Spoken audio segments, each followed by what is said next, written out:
So hello everybody, welcome back to the channel. Hope you all are well. This is Aryan और यार आज की इस वीडियो में हम लोग डिस्कस करने जा रहे हैं क्लास 12 बोर्ड्स के रिगार्डिंग। सो यार अभी आपका जो 22 फरवरी को बीएसटी बोर्ड एग्जाम हुआ था एंड उसके मेरे पास बहुत सारे कमेंट्स आ रहे हैं कि जो बोर्ड एग्जाम है वो अच्छा नहीं गया। सो इस वीडियो में उसके रिगार्डिंग डिस्कस करूंगा, प्लस जो इसका मेन टॉपिक होगा वीडियो का वो होगा class 12 maths and English board exam का। So without any further due let's get into it. So यार जो आपका बीएसटी बोर्ड एग्जाम था ना, उसके मेरे पास बहुत सारे कमेंट आ रहे हैं कि मेरा ये एग्जाम अच्छा नहीं गया, मैंने एग्जाम में इतने पेजेस छोड़ दिए, या फिर अब मेरे को पता नहीं मेरी कंपार्टमेंट आएगी, फेल होऊंगा। सो मैं सबसे पहले आपको ये बता दूं कि जो क्लास 12 कॉमर्स होती है ना, उसका जो सबसे इजीएस्ट सब्जेक्ट्स की लिस्ट होती है ना, उसमें बीएसटी का नाम टॉप पर आता है। सो सबसे पहले आप ये तो बात छोड़ ही दो कि आप फेल हो गए। सेकेंडली अब आपका जो एग्जाम है ना बीएसटी का वो हो चुका है। सो उसके बारे में सोचने का कोई फायदा नहीं है। सो आप उसमें टाइम वेस्ट करने की जगह आप अपने नेक्स्ट एग्जाम्स पे फोकस करिए, जो कि आपका मैथ्स, इंग्लिश, अकाउंट्स और इको का है। सो अब इसके बाद हम डिस्कस करते हैं कि इंग्लिश और मैथ्स के एग्जाम के बारे में। सो जो आपका मैथ्स का एग्जाम है वो आपका 8 मार्च को है एंड उसके बाद 11 मार्च को आपका इंग्लिश का एग्जाम है। सो मैथ्स में भी हमारे पास दो टाइप के स्टूडेंट्स होते हैं, एक जिनकी मैथ्स अच्छी होती है, जिनकी मैथ्स अच्छी नहीं होती। सो अगर आपकी मैथ्स ऑलरेडी अच्छी है, सो आपको क्या करना है, आपको सिर्फ प्रैक्टिस करनी है। आपको जो क्वेश्चन पे सैंपल पेपर्स है वो प्रैक्टिस करने हैं, आपको क्वेश्चंस को प्रैक्टिस करना है एंड अगर आप चाहो तो एक दिन देकर पूरा फॉर्मूला रिवाइज कर सकते हो, क्योंकि जो आपका मैथ्स का एग्जाम है ना वो है 8th मार्च को। आपके पास अराउंड 10 डेज है और 10 से ज्यादा ही है। सो आप आराम से मैथ्स की प्रैक्टिस कर सकते हो। आप क्या करो, अगर मैं आपको बताऊं कि जो नेक्स्ट 2 डेज है उसमें आप एक बार फिर से, या फिर एक दिन में अगर आपकी मैथ्स बहुत अच्छी है, 1 to 2 डेज में आप अपने चैप्टर्स को रिवाइज कर लीजिए।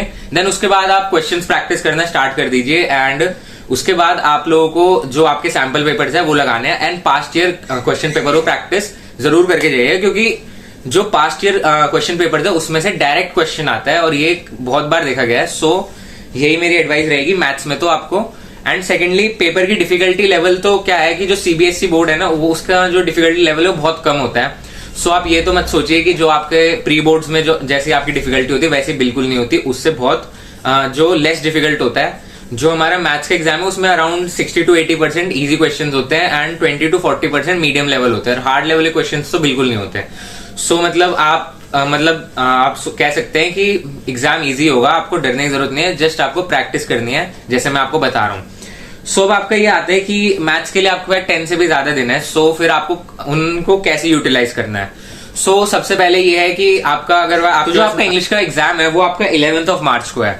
सो आपको क्या करना है ना कि अगर आपकी इंग्लिश भी अगर वीक है, अगर आपको ज्यादा प्रैक्टिस नहीं है, सो आप मैथ्स को अपने या तो आपको मैथ्स को अपने जो अगले 3 से 4 दिन में अपनी मैथ्स का रिवीजन कर लीजिए। फिर उसके बाद फिर से बीच में 3 दिन दीजिए इंग्लिश को, जिसमें आप सारे चैप्टर्स को रिवाइज कर लेंगे, क्योंकि इतना ज्यादा कुछ बड़ा है नहीं इंग्लिश में। जस्ट आप 2 दिन में आपकी इंग्लिश रिवाइज हो जाएगी। एक दिन प्रैक्टिस का दीजिए, इसमें आप सैंपल पेपर्स प्रैक्टिस करेंगे एंड उसके बाद फिर से जो रेस्ट ओवर डेज होंगे उसमें आप मैथ्स की प्रैक्टिस करिए, सैंपल पेपर और प्रीवियस ईयर क्वेश्चंस पेपर। तो अगर आपको ऐसे करना है, बट अगर आपके पास इंग्लिश अच्छी है सो आप लास्ट के 3 डेज में प्रैक्टिस कर सकते हैं। वो आपके ऊपर है कि आपकी इंग्लिश कैसी है। इंग्लिश प्रैक्टिस करने का वही है कि आप किसी भी यूट्यूबर की वीडियो लेकर बैठ जाइए, आपका मुश्किल से 1 दिन में सिलेबस कंप्लीट हो जाएगा। अगर आपको ज्यादा ही है तो 2 दिन में तो आपका आराम से कंप्लीट हो जाएगा, जो आपके वो राइटिंग पार्ट होता है और लिटरेचर का। सो आपको इंग्लिश की प्रैक्टिस ऐसे करनी है और इंग्लिश की भी वही है कि आप जितने ज्यादा सैंपल पेपर्स को प्रैक्टिस करेंगे, प्रीवियस ईयर क्वेश्चन पेपर्स को देखेंगे, उतना अच्छा होगा। एंड अगर आप उन स्टूडेंट्स में जिनका मैथ्स नहीं है एंड आपके पास इंग्लिश के लिए मतलब 15 के अराउंड डेज है, सो आपकी स्ट्रैटेजी ये रहनी चाहिए कि आपके जो नेक्स्ट एग्जाम है इकोनॉमिक्स और अकाउंटेंसी, आप उस पर फोकस करिए, क्योंकि इंग्लिश मीन्स ऐसा सब्जेक्ट है जो मतलब बहुत इजीली हो जाता है। सो आपको उसको 15 दिन देने की जरूरत नहीं है। सो आप क्या करिए कि जो इंग्लिश है ना, नेक्स्ट 2-3 डेज या 4-5 डेज आप प्रैक्टिस कीजिए। देन उसके बाद बीच में 3-4 दिन आप अपना इकोनॉमिक्स और अकाउंट्स का सिलेबस कंप्लीट कीजिए, ना कि जो उसके क्वेश्चन है वो प्रैक्टिस करना है, सिर्फ अपना इकोनॉमिक्स और अकाउंट्स का सिलेबस कंप्लीट करना है। देन उसके बाद जो आपके पास फॉर लेट्स से अगर आपने 8th तक ये सब कर लिया, आपके पास फिर भी 4 दिन बचेंगे इंग्लिश के लिए।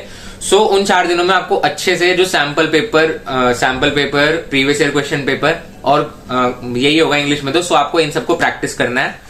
सो आपकी यही स्ट्रैटेजी रहनी चाहिए इंग्लिश में। आपको अगर आपका मैथ्स नहीं है सो आपको पहले 3 से 4 दिन अपना इंग्लिश को दीजिए, जिसमें आप सारा सिलेबस रिवाइज करेंगे, अच्छे से इंट्यूटिवली डिटेल में रिवाइज करना है सिलेबस।